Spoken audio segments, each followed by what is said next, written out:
DSEX কি নতুন আপের ইঙ্গিত দিচ্ছে, নাকি এটা শুধুই শর্ট টার্ম বাউন্স? চলুন দেখি ডিএসইএক্স ও ভলিউম নিয়ে সংক্ষিপ্ত মার্কেট আপডেট। আসসালামু আলাইকুম, ট্রেড উইথ স্টপ-লস বিডিতে সবাইকে স্বাগতম। ঈদের পর আজ ছিল মার্কেটের প্রথম ট্রেডিং। আজ ডিএসইএক্স 37 পয়েন্টের মতো বেড়ে 5372 পয়েন্টে অবস্থান করছে এবং ভলিউম ছিল প্রায় 912 কোটি, যা গত কার্যদিবস থেকে প্রায় 32 কোটি বেশি।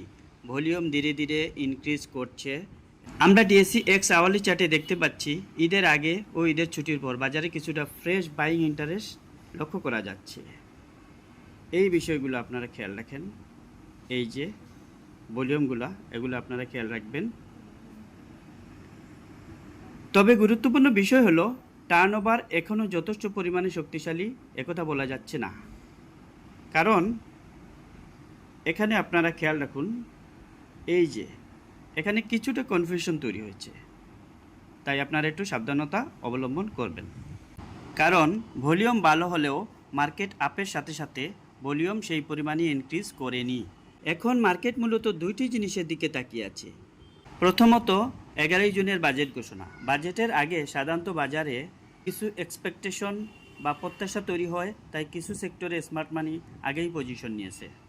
দ্বিতীয়ত বাজারের কনফিডেন্স ও লিকুইডিটি সিচুয়েশন আপ। যদি এটা ঘটে এবং টার্নওভার বেড়ে 1000 কোটি কন্টিনিউ করে, তবে ডিএসইএক্স আরও উপরে যাবে বলে আশা করা যায়।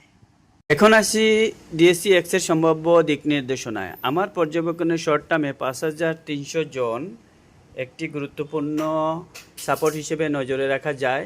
যদি ভলিউম বাড়ে এবং বাজার 5400 এই জোনটা রেজিস্ট্যান্স হিসেবে নজরে রাখা যায়, তাহলে 5450 বা 5500 জোনের দিকে মোমেন্টাম তৈরি হওয়ার সম্ভাবনা থাকতে পারে। তবে অন্য দিকটাও মাথায় রাখতে হবে, যদি টার্নওভার দুর্বল থাকে এবং বাইং প্রেশার না বাড়ে, তাহলে বাজার আবার 5250 থেকে 5300 জনের দিকে পুলব্যাক করতে পারে।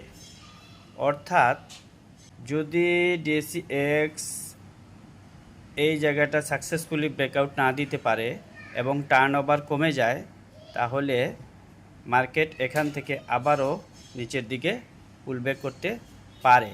তাই আপনারা এই সাপোর্ট জোনের দিকে লক্ষ্য রাখবেন এবং সেই হিসাবে ট্রেড নেবেন। চলুন এই বিষয়টা আমরা ফিবো রিট্রেসমেন্ট দিয়ে যাচাই করি।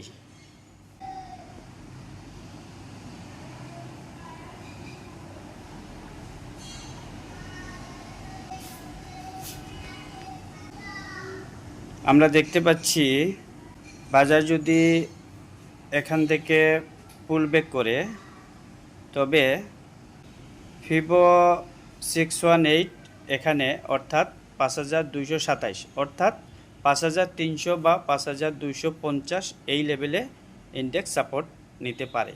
অর্থাৎ বর্তমান লেভেল থেকে বা আরেকটু আপে গিয়ে আবার যদি পুলব্যাক দেয়, তাহলে 5250 বা 5300 এই লেভেলে মার্কেট সাপোর্ট পাবে বলে আমি বিশ্বাস করি।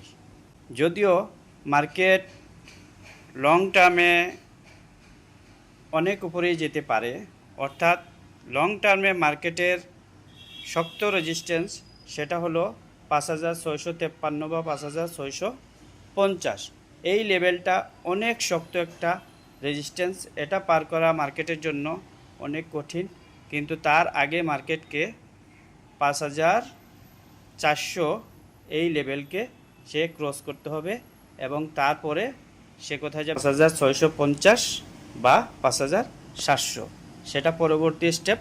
আজকে আমি মার্কেটের সম্ভাব্য একটা শর্ট অ্যানালাইসিস আপনাদের সাথে শেয়ার করলাম। এটা আমার ব্যক্তিগত অ্যানালাইসিস। আপনারা নিজের বুদ্ধিতে এবং নিজের বিচার বিবেচনা বোধ থেকে মার্কেটে ইনভেস্ট করবেন, সেই আশাবাদ ব্যক্ত করে সবার সুস্বাস্থ্য ও শুভকামনা জানিয়ে আজকের মতো বিদায় নিচ্ছি। আসসালামু আলাইকুম।